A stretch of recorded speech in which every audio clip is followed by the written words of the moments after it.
बाबा जी भगवान शिव से विलग होकर अपने शरीर को भस्म किया, हिमालय के यहां जाकर के पार्वती जी के रूप में प्रकट हुए।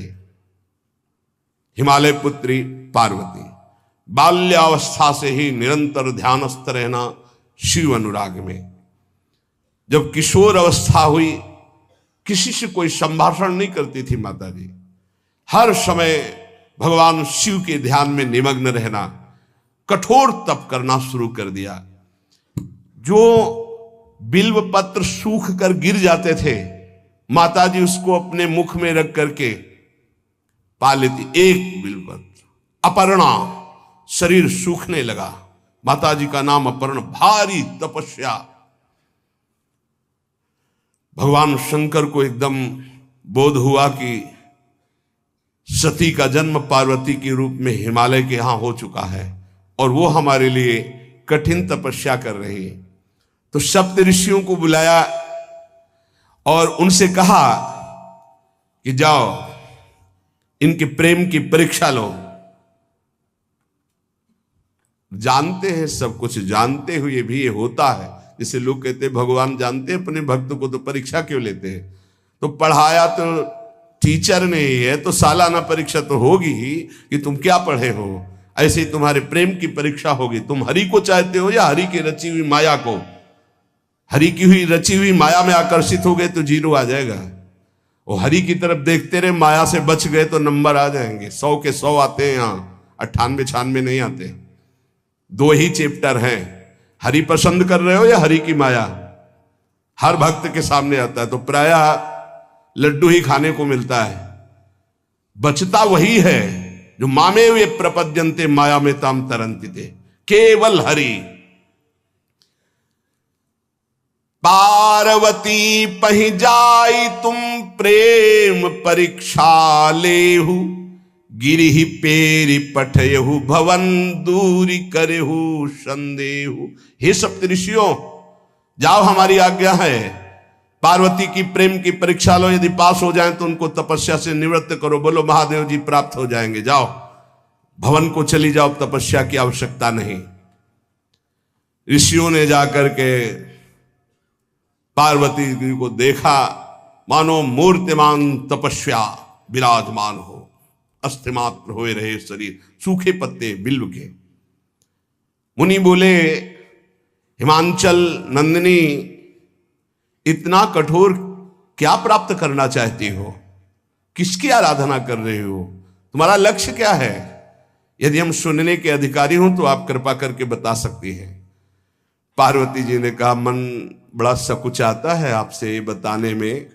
आप लोग कहीं मेरी हंसी ना उड़ा दें जो मेरा लक्ष्य है।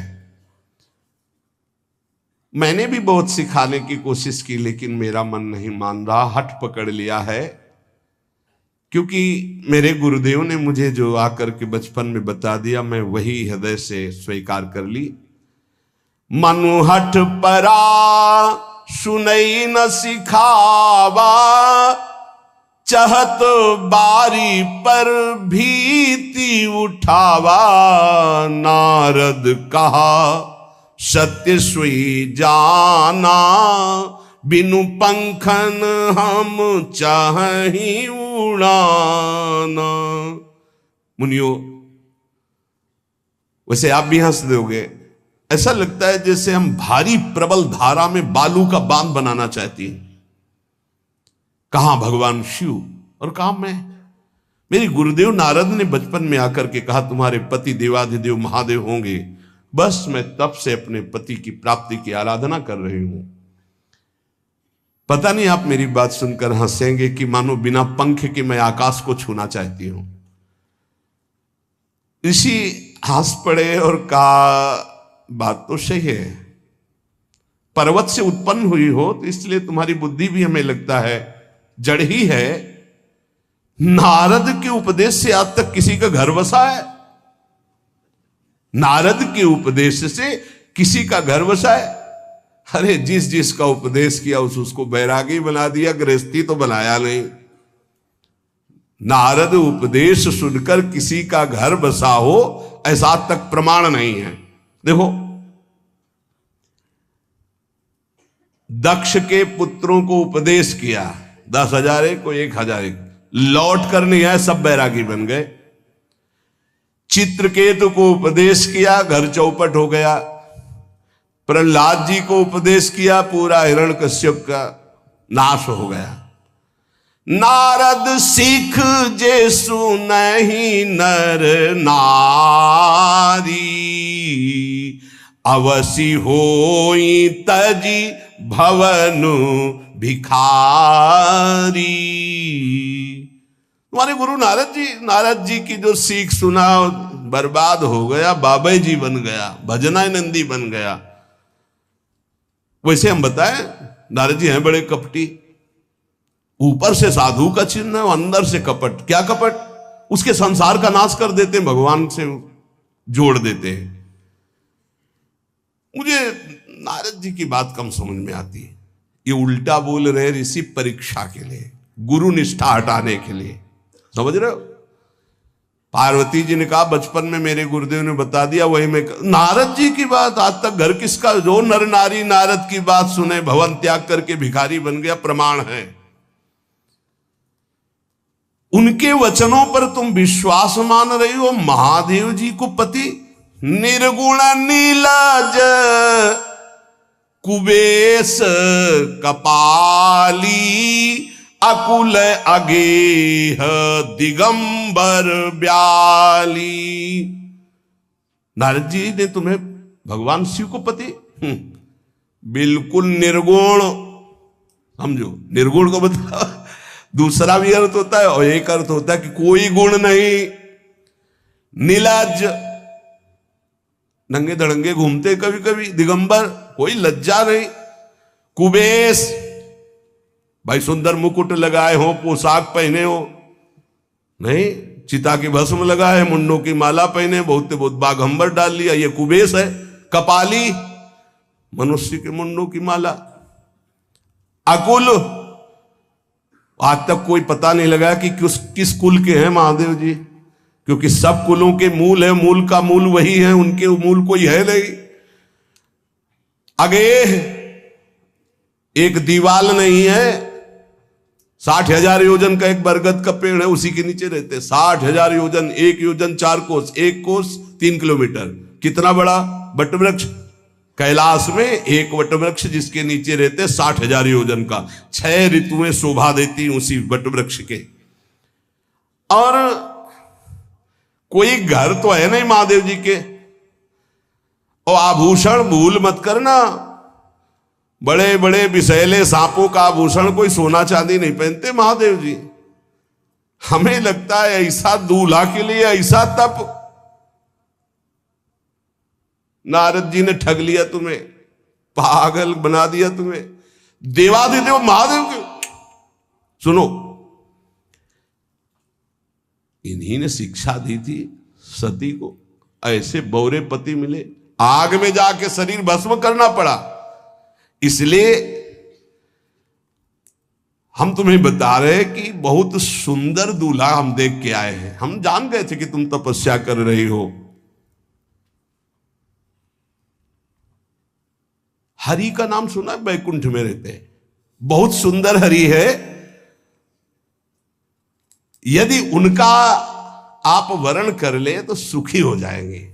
बैकुंठ राजधानी, अब आभूषण उनके क्या कहना, पार्षद सही। ऐसे शिव जो चिता की राख लगाते हैं, सांपों की माला पहनते, मुंडों की माला, सांप का जनेऊ, बाघंबर, हमें तो पसंद नहीं आए।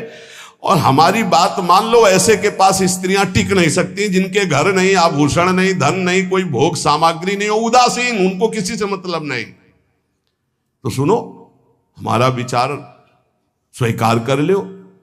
अति सुंदर सुचि सुखद सुशीला, गावहि वेद जासु जस लीला। असबर तुम्हि मिलावब आनी। बहुत सुंदर त्रिभुवनपति, बड़े सुशील, गुणवान, जिनका यश वेद गाते गाते अघाते नहीं है, कोई दोष नहीं, सद्गुणों के समुद्र, लक्ष्मीपति वैकुंठाधिपति, तुम्हें कुछ नहीं करना। हां बोलो, वो आएंगे, गरुड़ पे बैठाल के ले जाएंगे, तपस्या करने की जरूरत नहीं। पार्वती जी बहुत हंसी, सुनति बिहसी कहा वचन भगवान। अच्छा अच्छा अच्छा, आपने ठीक कहा कि पर्वत से हमारा प्रादुर्भाव हुआ है, इसलिए आपको यह भी पता होगा कि पर्वत बहुत हठीला होता है, जहां डटा है वहीं डटा रह सकता है। सुनो, पर्वत से सोना भी उत्पन्न होता है, जो आग में जलाने पर भी अपना तेज बढ़ाता है, घटाता नहीं। तुम मेरे गुरुदेव के प्रति ऐसा बोले कि वो जिसको उपदेश करते हुए उसका घर उजड़ जाता है, तो बसो भवन उजरो नहीं डरो, पर नारद बचन न मैं परिहरऊं। अपने गुरुदेव के एक भी शब्द को मैं नहीं काट सकती, चाहे मेरा जीवन रहे या ना रहे। बसन हमारा और हमारा भवन, हमारा श्रृंगार, हमारा सर्वस्व, ये मिले या ना मिले, पर हमारे महादेव जी मुझे मिले।